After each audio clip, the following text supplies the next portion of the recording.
A lawyer misrepresenting the facts? Shocking! Hello, my fam. It is Perez, the queen of all media, the original influencer, and I just beat the charlatan of sham in court.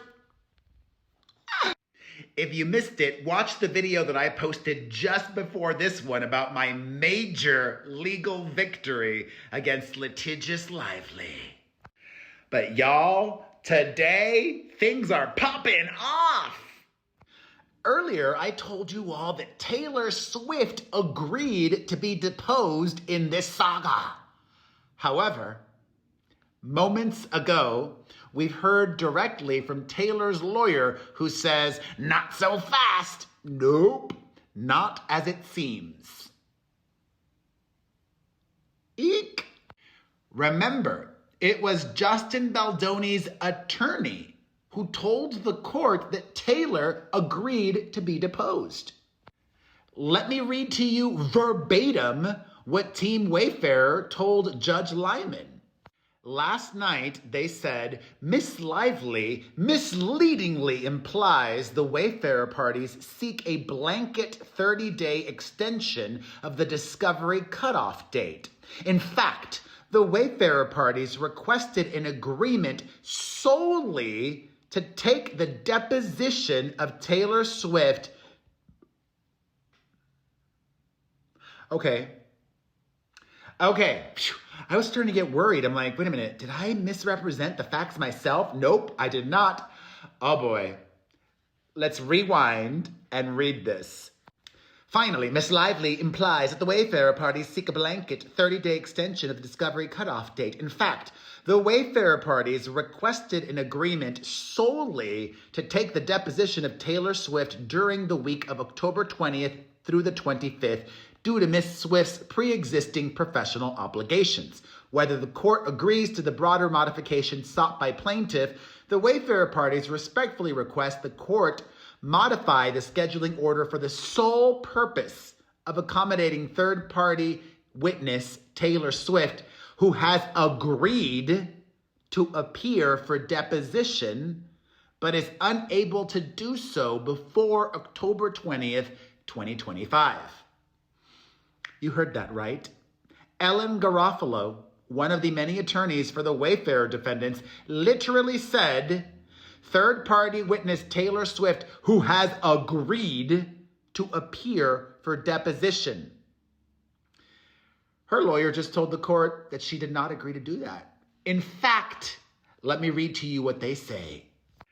Douglas Baldridge from Venable tells Judge Lyman, Dear Judge Lyman, Venable LLP represents non-party Taylor Swift. I am writing in response to the letter from counsel for Wayfarer delivered to the court yesterday. As counsel for the parties know, since the inception of this matter, we have consistently maintained that my client has no material role in this action. Further, my client did not agree to a deposition. That's cut and dry, black and white, crystal clear.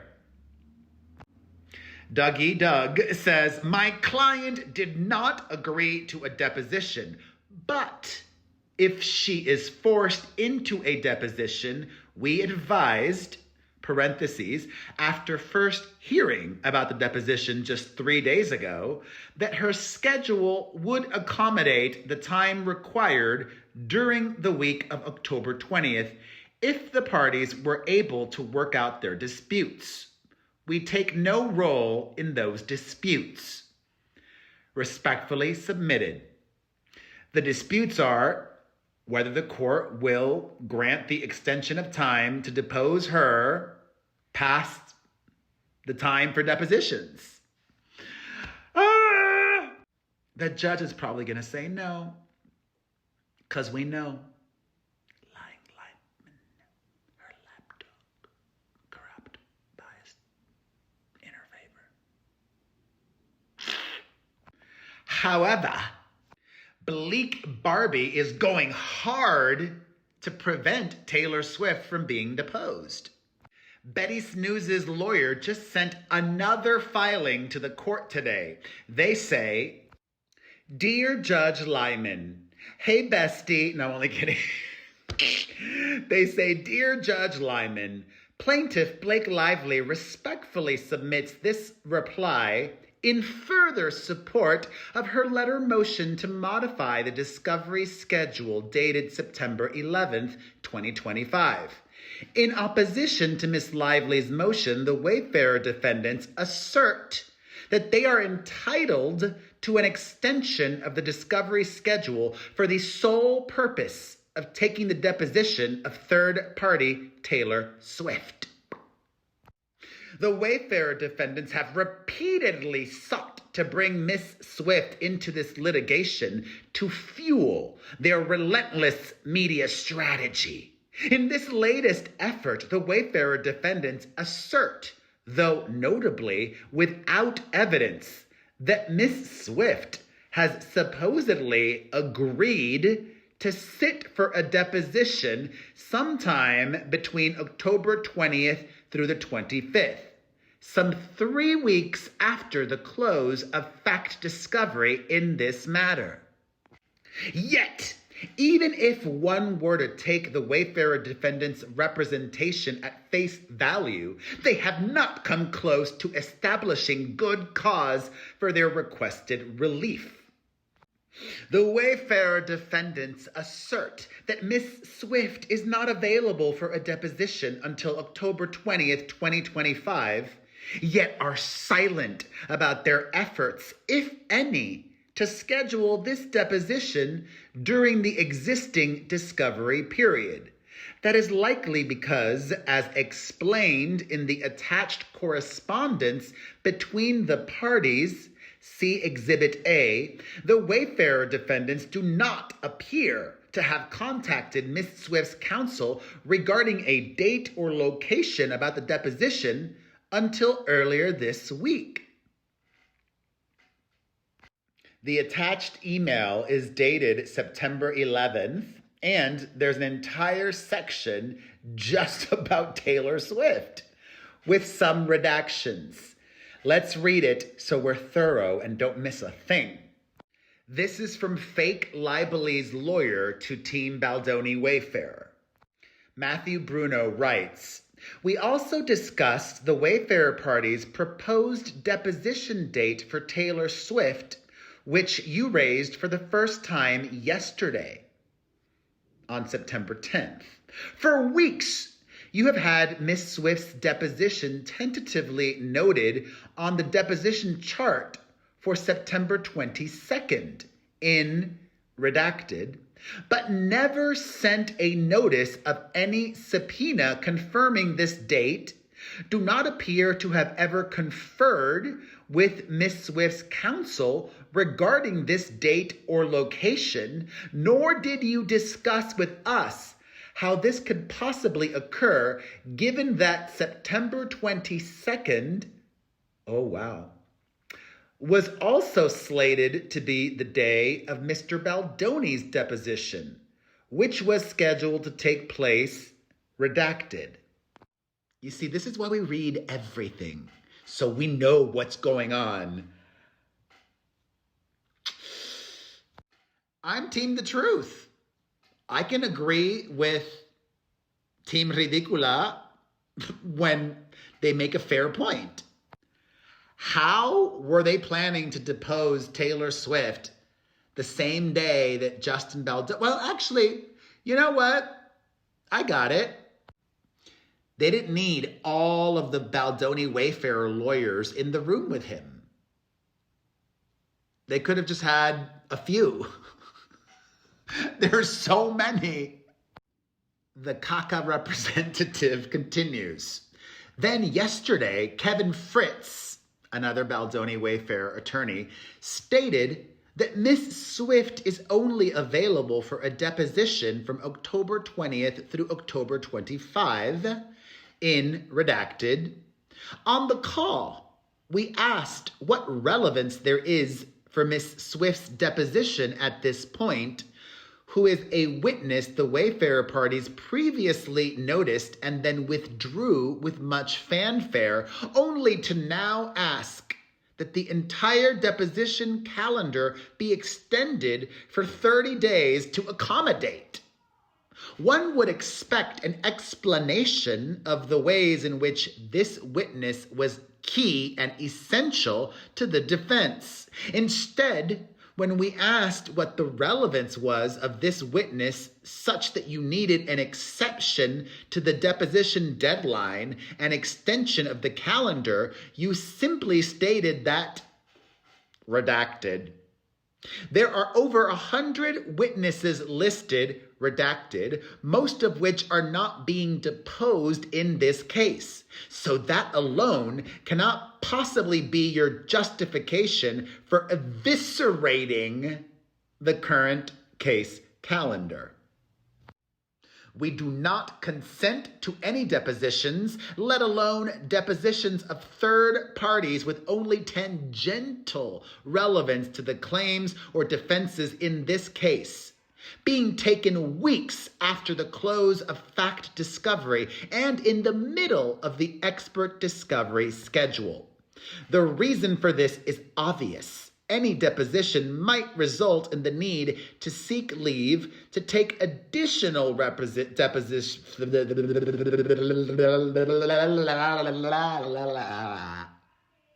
We're keeping that. The reason for this is obvious.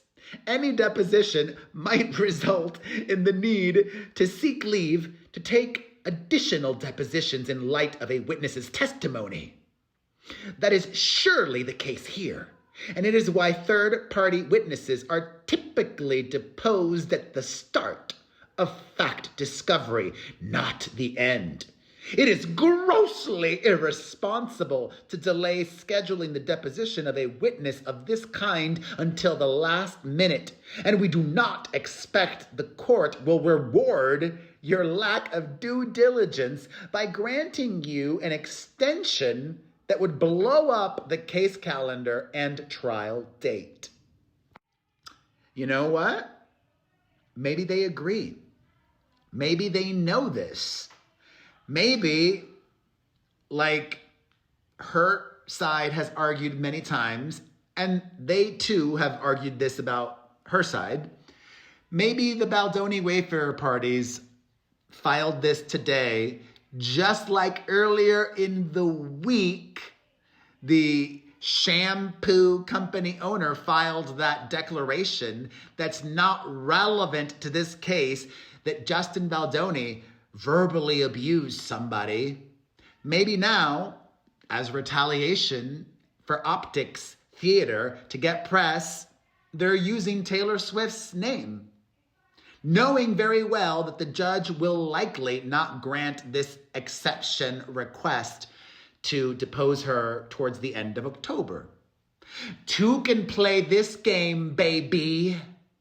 So, back to today's filing. Mikey Mike Gottlieb says, quote, "The Wayfarer defendants assert that Ms. Swift is not available for a deposition until October 20th, 2025, yet are silent about their efforts, if any, to schedule this deposition during the existing discovery period. That is likely because, as explained in the attached correspondences between the parties, see Exhibit A, the Wayfarer defendants do not appear to have contacted Ms. Swift's counsel regarding a date or location about the deposition until earlier this week. In this respect, the Wayfarer defendants' lack of diligence and disrespect for Ms. Swift's privacy and schedule is astounding. Discovery has been ongoing for more than 6 months, and Ms. Swift is someone whose calendar should be presumed to be packed with professional obligations for months in advance. I can agree with that. At any point over the past 6 months, the Wayfarer defendants could have noticed a deposition, served a subpoena, and negotiated an agreeable time and place for this deposition, But they did not. Instead, the Wayfarer defendants previously noticed Ms. Swift's deposition in May 2025, accompanied by a barrage of press stories covering the same, only to withdraw that subpoena to much fanfare. Now, without explanation, long after dates and locations for all other party and third-party witnesses have been negotiated and agreed to, and without ever serving a renewed notice of a subpoena, the Wayfarer defendants come to this court and demand the right to take this deposition. And this deposition alone, more than 3 weeks after the close of fact discovery, and 10 days after the parties are due to exchange expert reports. The Wayfarer defendants do not even attempt to explain their need for this deposition.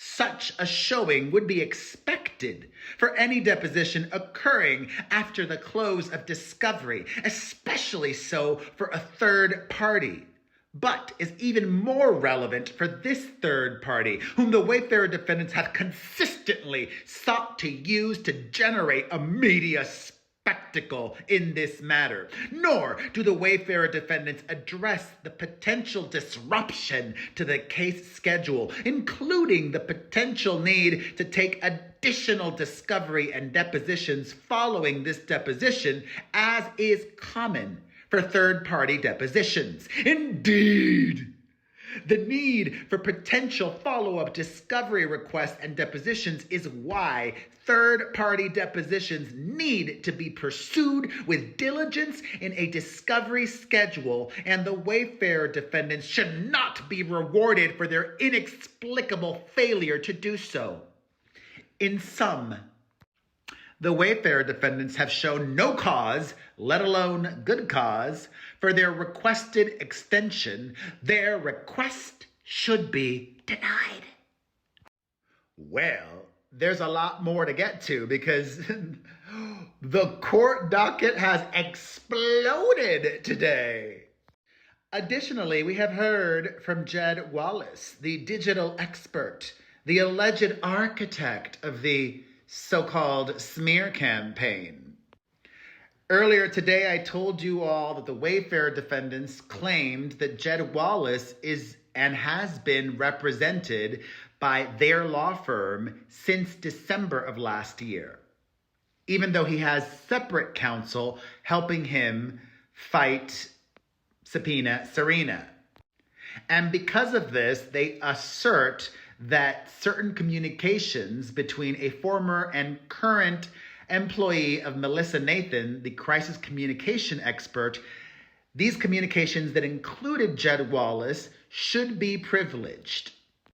And now we hear from the man himself, Jed Wallace's attorney at Jackson Walker, Joel Glover, says the following.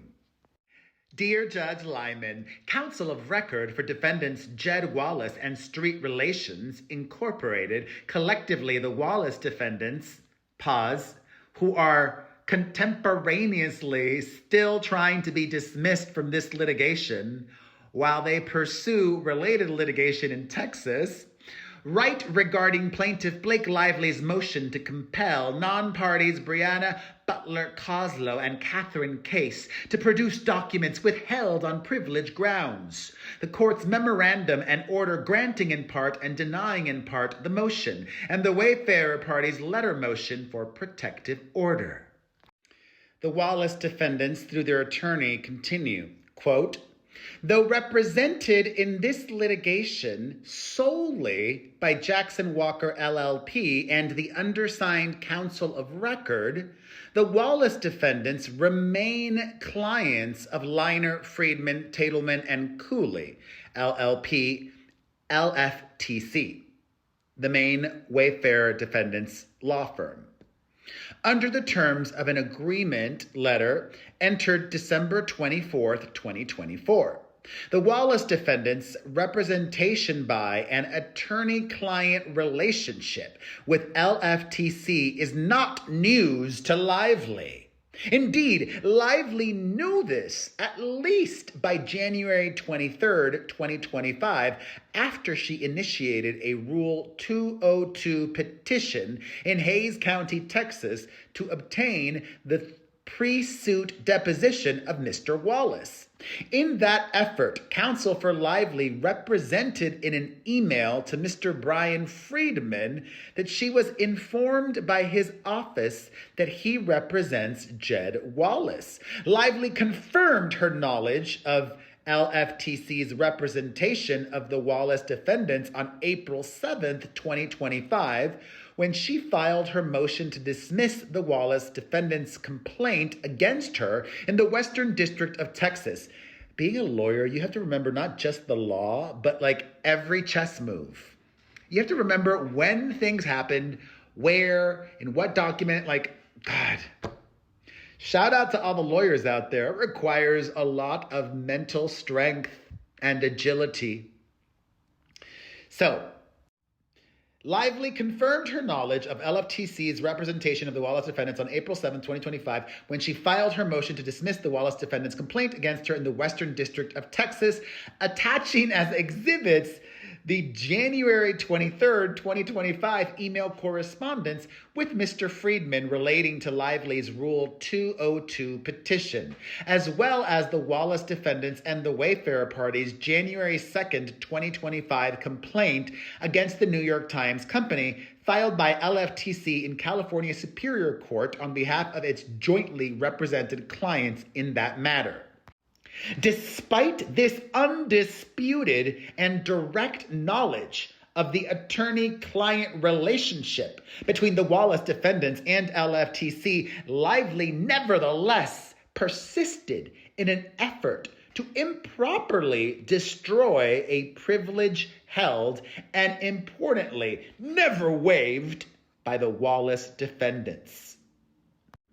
Communications amongst and between the Wallace defendants, the Wayfarer parties, and LFTC are protected by the attorney-client privilege. The Wallace defendants have not and do not waive that privilege, but Miss Lively's quest for discovery from third parties unexpectedly became a vehicle for her to pursue privileged communications from the Wallace defendants. The Wallace defendants therefore asked the court to reconsider its prior order only to the extent it implicates the Wallace defendants' privileged communications and, if necessary, enter a protective order against the disclosure of those privileged communications. Thank you for your attention to this matter. Respectfully submitted, Joel Glover.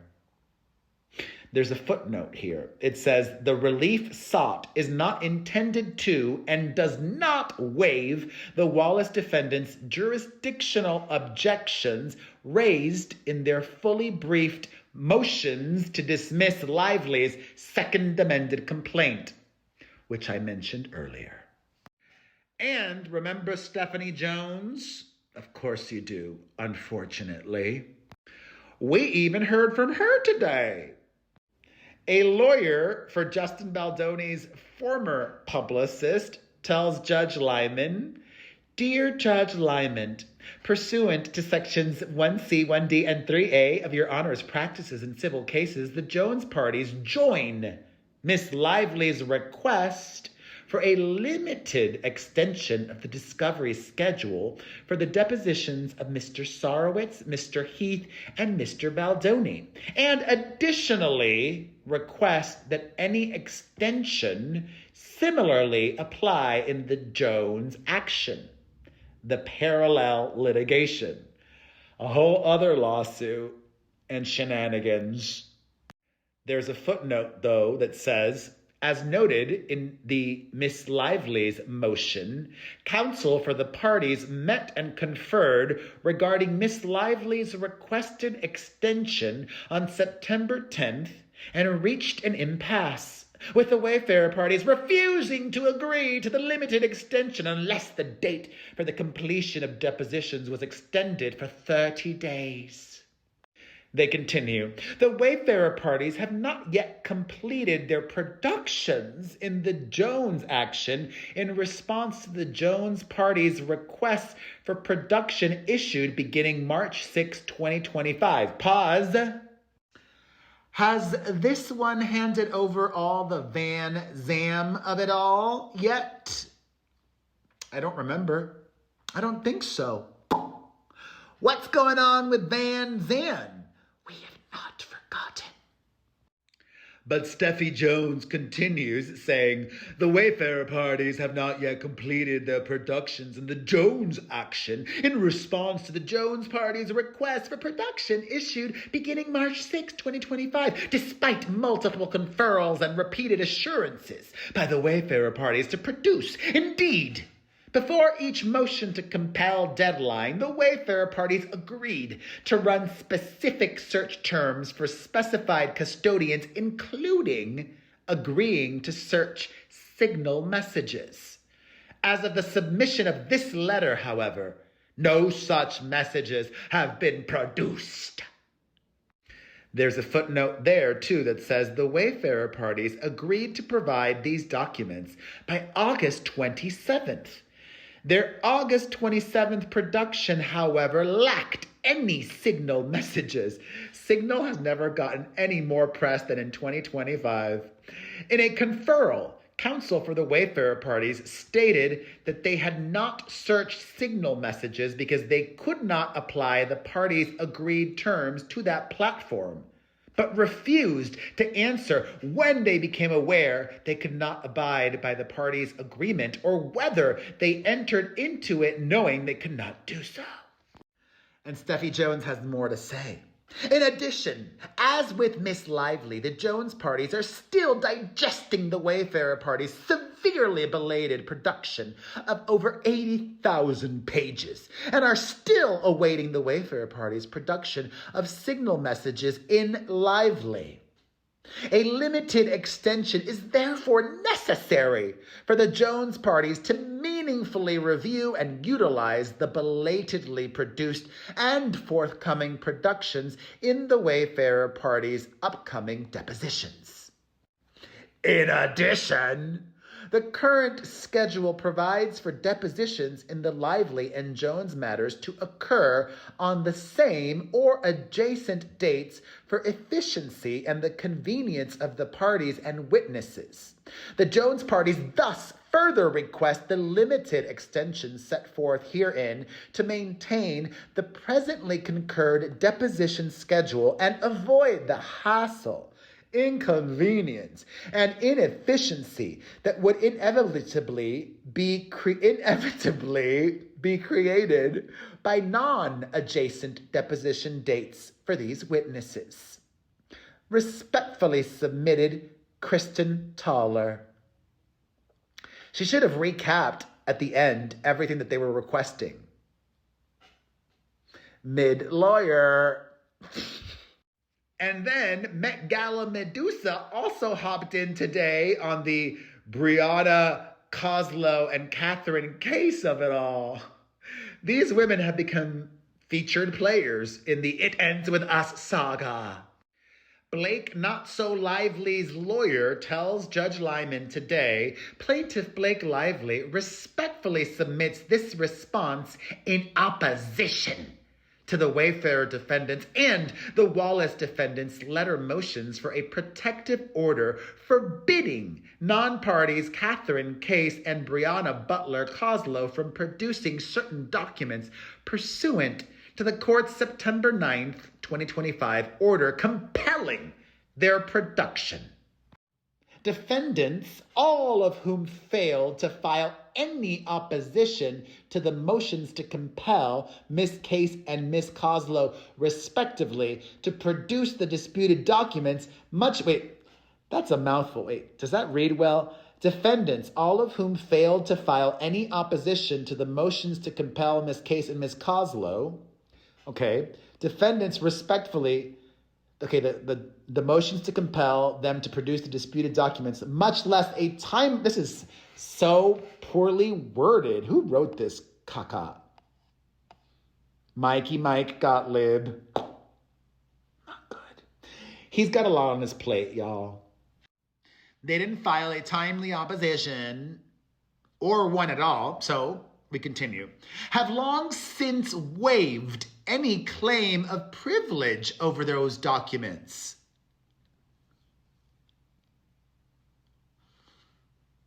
Well, I'm not a lawyer, but just because those two women claimed that privilege is no longer being sought doesn't mean that Jed Wallace or the Wayfarer defendants can't claim privilege, right?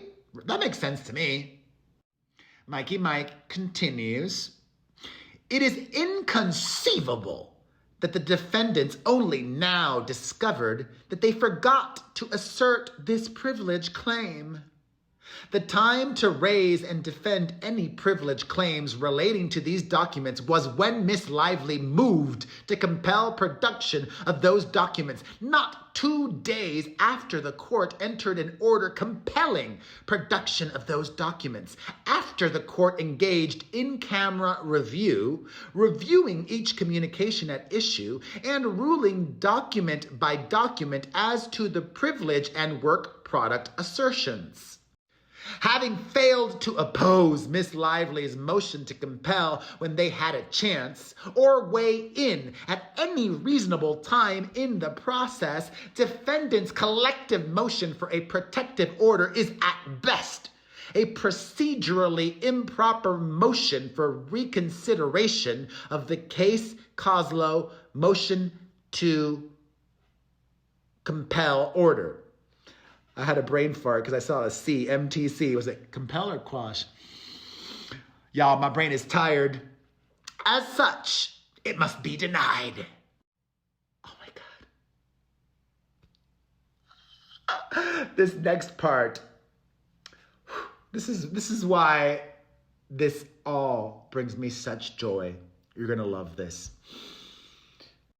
Serena Vander Crookson's lawyer says, consistent with their apparent worldview, that Miss Lively is to blame for anything negative that happens to them, the Wallace defendants go so far as to fault Miss Lively for not raising their privilege claims for them. But the burden to assert and justify a claim of attorney-client privilege lies solely with the party claiming privilege. And as much as they appear to believe otherwise, Miss Lively is not defendant's keeper.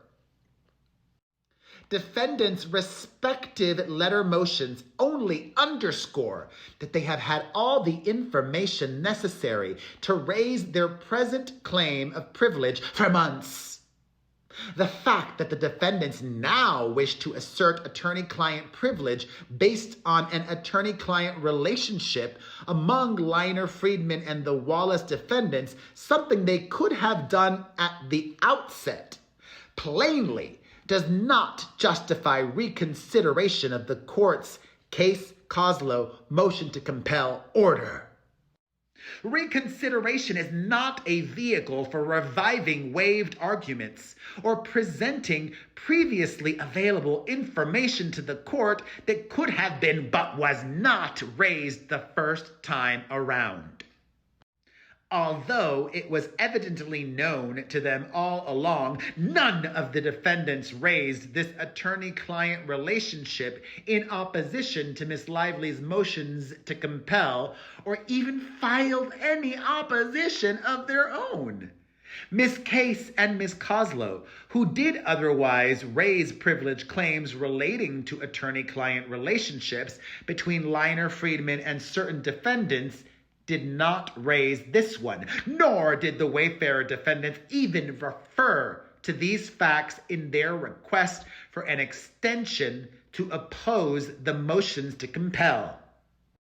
Moreover, Neither of the motions for reconsideration set forth the substantive argument in favor of a privilege application in light of the court's order on these documents, which carefully considered the participants and purpose of each document individually. Simply asserting that an attorney-client relationship existed beyond a mere common interest does not entirely resolve the question of whether the communications were made in connection with legal advice rather than public relations, for example. Legally, they seem to be correct, and they continue. Even if their privilege claim was not waived, defendants do not attempt to carry their burden to justify it, again, leaving the court with the burden of analyzing their own documents for them. To the extent defendants are entitled to such an analysis at all, which they are not, for the reasons set forth above. Perhaps most shockingly, in their attempt again to blame Miss Lively for the embarrassing consequences of their own lack of diligence, the Wallace defendants charge Miss Lively with the knowledge that Liner Friedman represented the Wallace defendants in connection with these issues in their short-lived California litigation against the New York Times.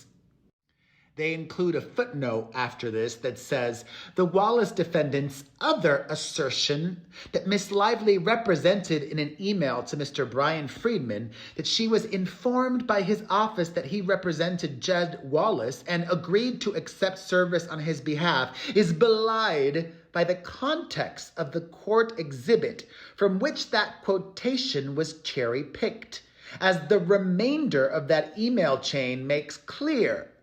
Mr. Friedman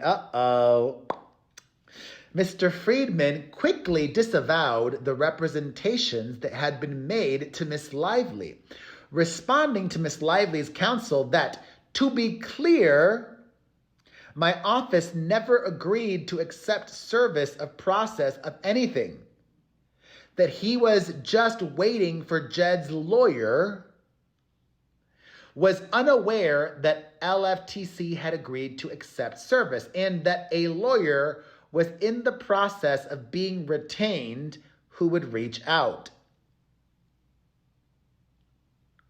Okay. And in today's letter, Mikey Mike continues.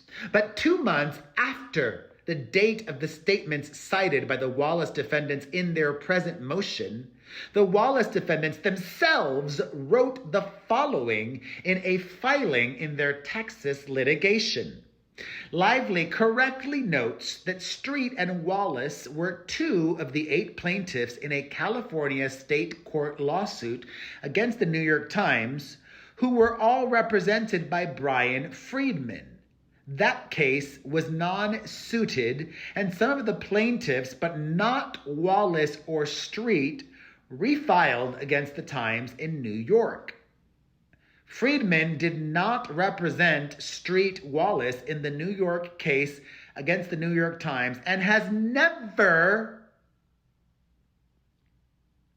Jed Wallace himself, through his attorney, said Brian Friedman did not represent Street Wallace in the New York case against the New York Times and has never represented them in this case or when they were added to the New York litigation. Whoa.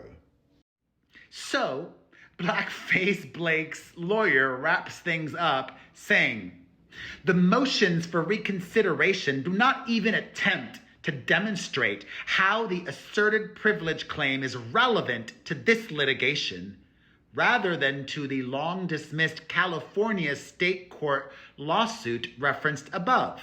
All of this is consistent with the fact that the Wallace defendants have been represented by their own separate counsel throughout this litigation and have filed separate pleadings, discovery requests, and responses, and relied upon separate counsel at all official proceedings. Indeed, Redacted, redacted, redacted. Wonder what that was. In light of these conflicting representations and assertions, even setting aside their waiver and their failure to carry their substantive burden, neither the Wayfarer defendants nor the Wallace defendants should be permitted to use this claim of privilege as a shield to protect communications made in the course of a relationship that appears to have been a retention of convenience at best. And now we're hearing from lawyers from Case and Coslow. What a day! Maxwell Breed says, Dear Judge Lyman, we represent non-parties Catherine Case and Brianna Butler Coslow and write regarding the pending motions seeking reconsideration of the court's recent ruling on Miss Lively's motion to compel. Miss Case and Miss Butler Coslow do not take a position on the motions.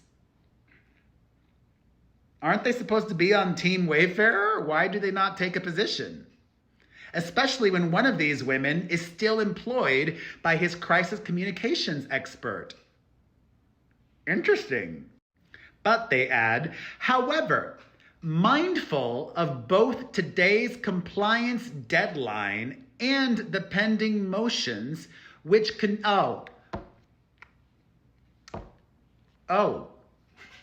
they're requesting guidance? Okay, wait.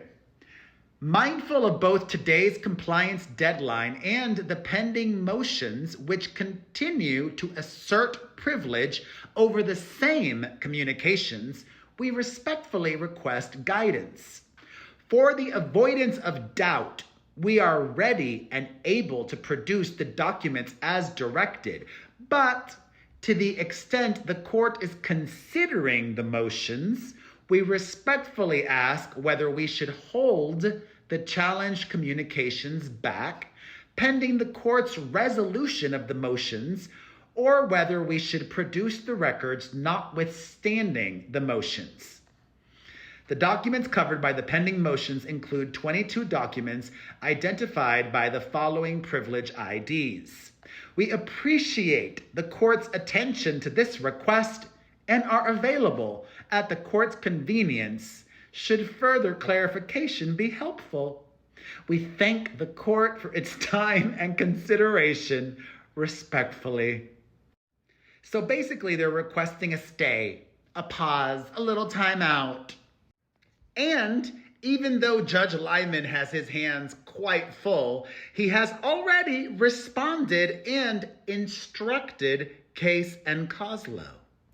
Lively's lapdog says to the two non-parties, the former and current TAG employee, quote, Case and Coslow are relieved of the obligation to produce the documents listed below pending further order of the court, which the parties can expect by Monday, September 15th, 2025 at the latest.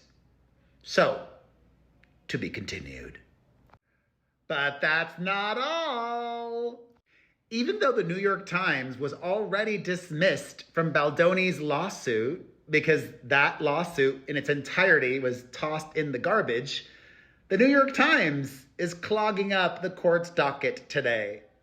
They tell Judge Lyman, consolidated defendant, the New York Times Company submits this memorandum of law in support of its motion pursuant to Federal Rule of Civil Procedure 54B for entry of a final appealable judgment in favor of the Times and against consolidated plaintiffs Wayfarer Studios LLC, Justin Baldoni, Jamie Heath, It Ends With Us Movie LLC, Melissa Nathan, Jennifer Abel, and Steve Sarowitz.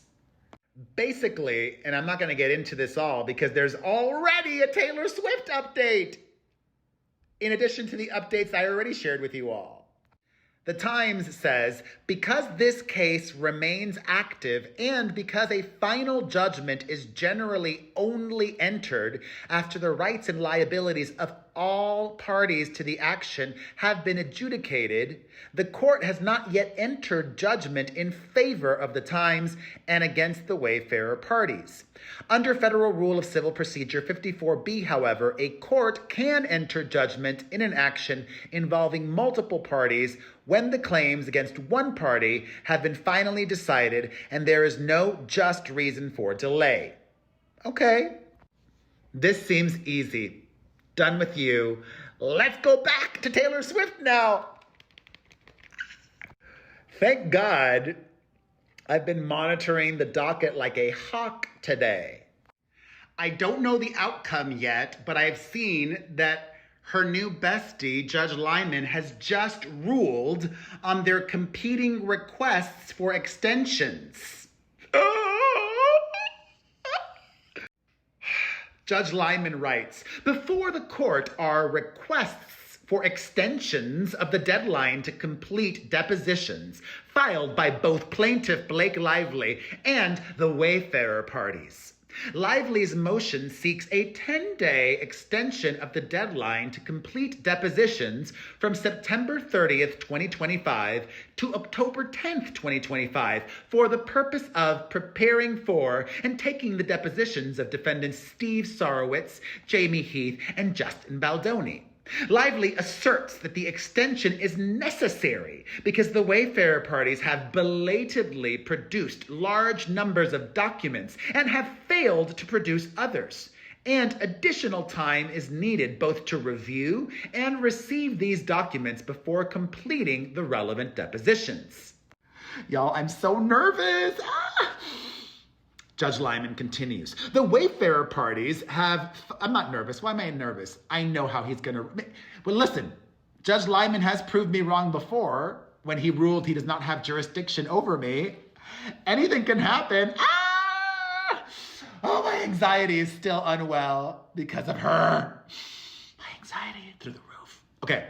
Judge Lyman writes, the wayfarer parties have filed a response opposing Lively's request and seeking their own extension of the deposition deadline to the end of October for the purpose of scheduling the deposition of non-party Taylor Swift. The wayfarer parties contend that their requested extension is necessary because Swift's pre-existing professional obligations now prevent her from being deposed within the current discovery window. A party must demonstrate good cause for the modification of a scheduling order. Uh-oh, this is not going to go well. It's not going to go well. The judge says, a party must demonstrate good cause for the modification of a scheduling order. Good cause is likely to be found when the moving party has been generally diligent. The need for more time was neither foreseeable nor its fault, and refusing to grant the continuance would create a substantial risk of unfairness to that party. Lively has demonstrated good cause for her requested extension. The wayfarer parties have only recently produced certain additional responsive documents, nearly 80,000 pages in total, and have failed to produce others entirely, notwithstanding this court's order of August 27th, 2025, which required that those documents be produced by September 8th, 2025. Lively has demonstrated due diligence, they're screwed, in attempting to obtain these materials by, among other things, timely filing her omnibus motion to compel on August 4th, 2025, the date set by the court for such motions. The wayfarer parties assert that when the parties agreed to deposition dates, Lively knew that additional documents would be forthcoming. But, they're screwed. Lively did not know at that time, 1, when the court would rule on her omnibus motion to compel, 2, the corresponding deadline the court would set for the updated productions, and 3, how voluminous that updated production would be. Or 4, that the Wayfarer parties would fail to honor the court's orders regarding the timing of discovery. Lacking that knowledge, it was not unreasonable for Lively to agree to schedule the depositions on September 15th, 18th, 19th, 21st, and 22nd, especially given the September 30th deadline, because Lively has been generally diligent and her request has not resulted from carelessness, an attorney's otherwise busy schedule, or a change in litigation strategy. The request for 10 extra days is granted. The Wayfarer parties are directed to make defendants Steve Sarowitz, Jamie Heath, and Justin Baldoni available for depositions within the extended window. My eyes just saw the next part. The Wayfarer parties have not similarly demonstrated good cause for their requested extension. The only justification they have provided for the extension is their assertion that Swift's pre-existing professional obligations now prevent her from appearing for a deposition prior to October 20th, 2025. Importantly, however, the Wayfarer parties have provided no discussion of when they began attempting to schedule the deposition. Discovery has been ongoing in this case for approximately 6 months. The Wayfarer parties previously requested Swift's deposition in May 2025 before ultimately withdrawing the subpoena. They have offered no evidence that they have served a renewed subpoena on Swift. Thus, at most, the Wayfarer parties have demonstrated that scheduling the deposition now presents logistical difficulties. That does not answer the question of why the deposition could not have been conducted earlier. Having failed to demonstrate appropriate diligence, the requested extension is denied. Oh, I knew it! I knew it! The clerk of court is respectfully directed to close dockets number blah, blah, blah, blah, blah. However, as I told you all earlier, I think in my now semi-expert opinion, telling the judge that they were going to depose Taylor Swift, theatrics, PR, and it worked. Kudos to them. And kudos to me and the ACLU of Nevada. We beat Blake Lively in court. And it's truly only because, I think, because the ACLU of Nevada came on board that they dropped the subpoena request against me. Because she has not dropped the subpoena request against Andy Signor and his company Popcorn Planet. Unfortunately, Andy is paying for a lawyer to help him fight this subpoena. Thankfully, literally as soon as the ACLU came on board, they said, okay, bye. And here's some delicious tea for you all. Her team made the request. We will withdraw the subpoena ASAP. My new lawyers from the ACLU called Blake Lively's lawyers on Thursday. They said, we will withdraw the subpoena, but do not put in a notice of appearance.